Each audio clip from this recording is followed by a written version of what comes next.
Welcome back, everyone, to the deep dive. This time, we're tackling something I think a lot of us struggle with, getting better at understanding spoken English. It's a big one, yeah. It is, and we've got a great resource to pull from today, this super popular guide on an English learning YouTube channel. So we'll be breaking down all the best tips for you to become a more confident listener. Sound good? Have you ever, felt lost? Maybe a bit intimidated even, trying to follow along with native English speakers? Oh, yeah, for sure. I think everyone's been there at some point, especially when you're first starting out. It's so common, and this deep dive is going to give you actionable strategies to help you move past that feeling. Okay, cool. So one thing that really stood out in the guide was this emphasis on just how important listening actually is. I think sometimes we get so caught up in trying to speak perfectly or memorize grammar rules that we forget how crucial listening is for the whole process. Absolutely. I mean, the guide even makes this comparison to building a house. Like, you can't just start slapping on a roof and walls without first making sure you've got a strong foundation. Right, and listening is that foundation. Exactly. And the guide really hammers home the connection between listening and speaking, which I think is key. Yeah, that makes sense. It's like you can't really expect to speak well if you haven't first kind of absorbed the sounds and the natural rhythms of the language, right? Exactly. When you listen to English, you're not only learning new words, but you're also picking up on all these subtle things like pronunciation, intonation, the way sentences actually flow together, all of which makes your own speaking so much more natural. Oh, that's a really good point. I hadn't really thought about it that way. So it's like soaking it all up before you even try to produce it yourself. Exactly. So one thing I was curious about, the guide recommends starting with simpler materials like children's books or podcasts specifically made for English learners. Yeah. Does that really work? I mean, wouldn't it be better to just jump into authentic, more challenging stuff right away? Well, it might seem a little counterintuitive, but starting simple can be really beneficial. Think about it this way. You wouldn't try to, climb Mount Everest without doing some training first, right? Okay, that makes sense. Same idea here. Starting with materials that are a little easier to understand helps build your confidence. It keeps you from feeling totally overwhelmed. Plus, they're often more enjoyable, so you're more likely to actually stick with it. Yeah. I guess it's all about setting yourself up for success, right? Not getting discouraged too early. Exactly. It's about building up a solid base before you tackle more challenging content. Makes total sense. So once you've kind of built up some confidence, the guide talks about moving from this passive listening to something they call active listening. What exactly does that mean? So active listening is about moving beyond just hearing the words and actually engaging with the material, in a more analytical way. It's about becoming a language detective. A language detective. I love that. So what are some ways we can become better detectives when we're listening to English? Well, one powerful technique is to focus on keywords and try to predict what's coming next. Like, imagine you hear someone say, "I went to the store to buy some." Okay. What do you think they might buy? Your brain automatically starts making these predictions based on what you already know and the context. Right. So it's like you're actively participating in the listening process, not just letting the words kind of wash over you. Exactly. You can also pay attention to the speaker's intonation. Are they happy, sad, or excited? That can give you clues about what they mean, too. That's a good point. I never really thought about intonation as a clue before. So active listening is about using all those little hints to really figure out the message. Right.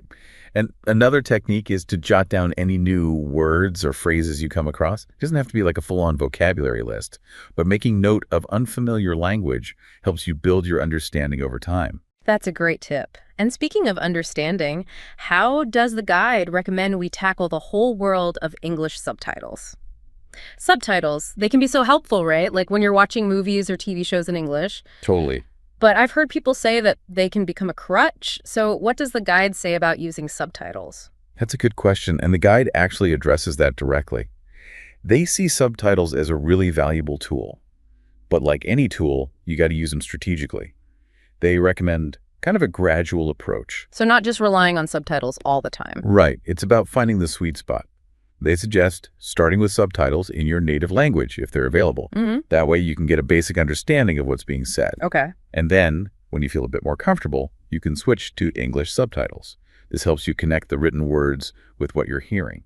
I see. So you're basically training your ear to recognize the sounds while also getting that visual reinforcement from the text. Exactly. And the ultimate goal, of course, is to eventually be able to understand without any subtitles at all, just relying on your listening comprehension. Yeah, it's like taking off the training wheels on a bike. Exactly. Makes sense. So it's a process, building those skills over time.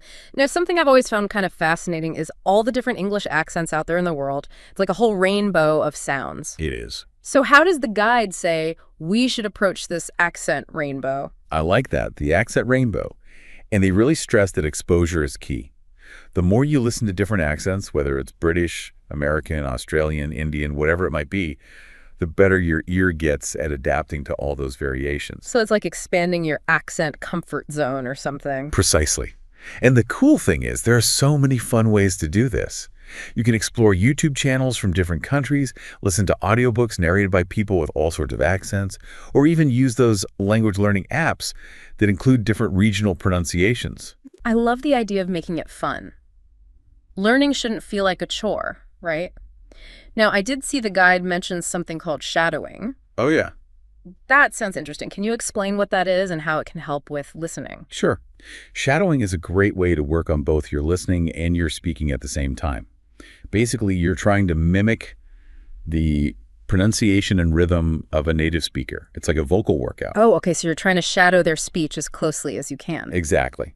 You pick a short audio clip of someone speaking English, you listen really carefully, and then you pause it and try to imitate everything, how they pronounce words, their intonation, even their pacing.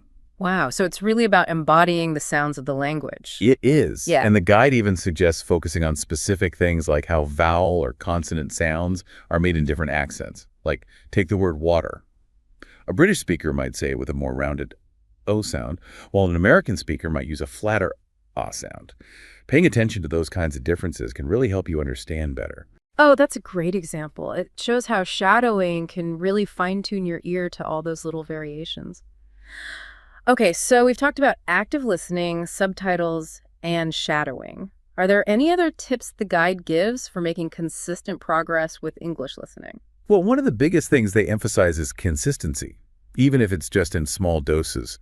They call it getting a daily dose of English. Okay. So the idea is to incorporate English listening into your everyday life, rather than thinking of it as like a separate study session. It's all about finding those little pockets of time where you can fit it in. Ah, I see. So instead of like blocking out a whole hour to study, you could listen to a podcast on your commute or watch a quick English video during your lunch break. Exactly.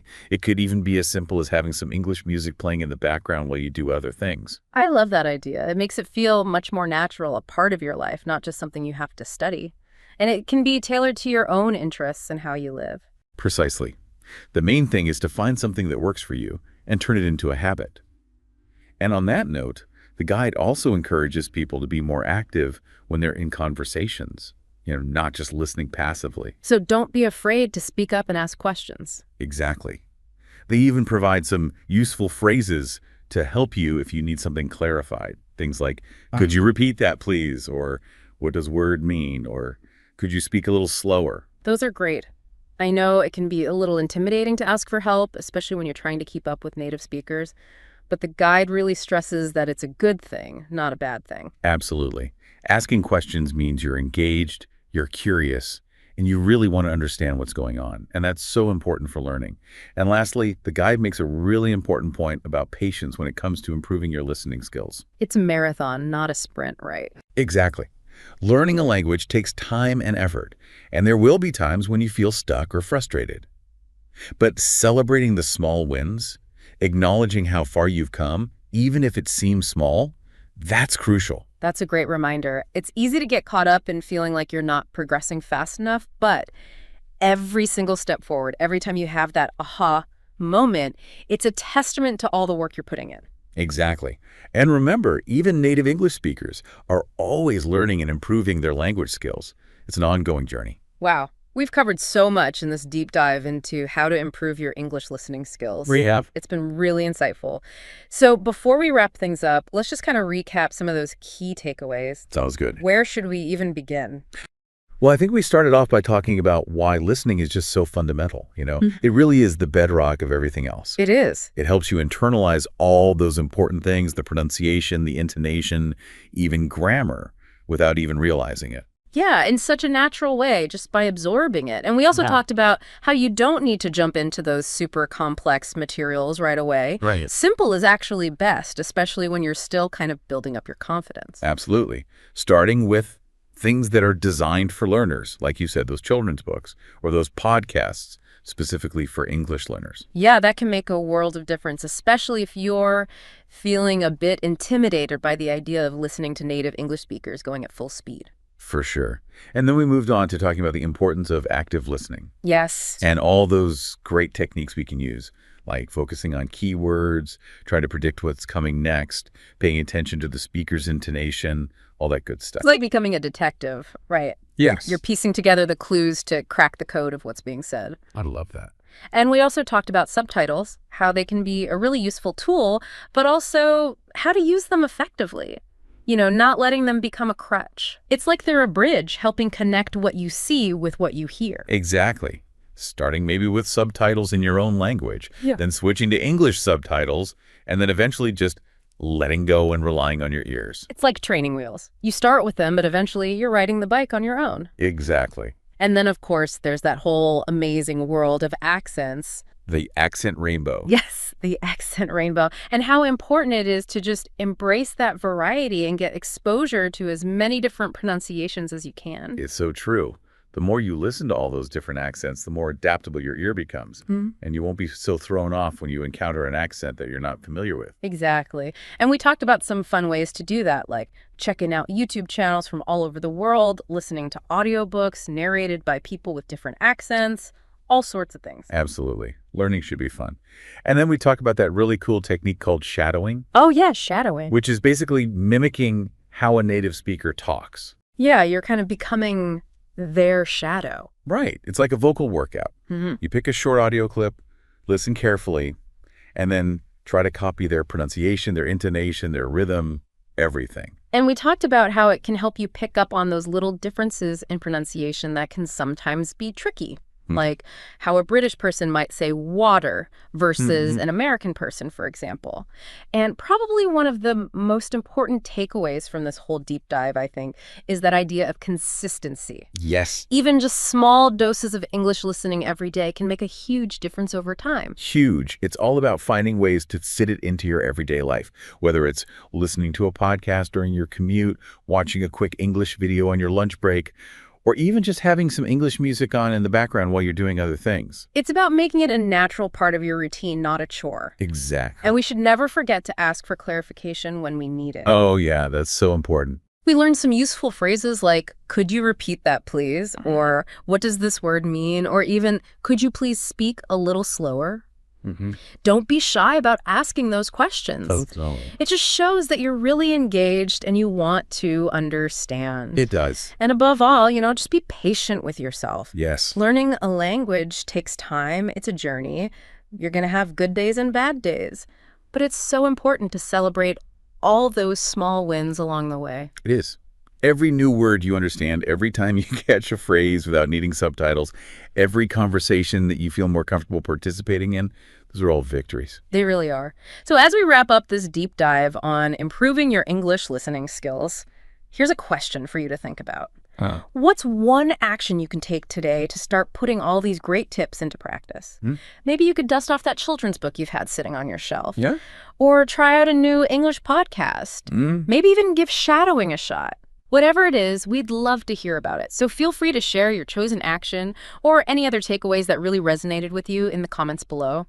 Remember, every step you take, no matter how small, brings you closer to fluency. It does. Keep listening, keep practicing, and most importantly, keep enjoying this incredible journey of learning English.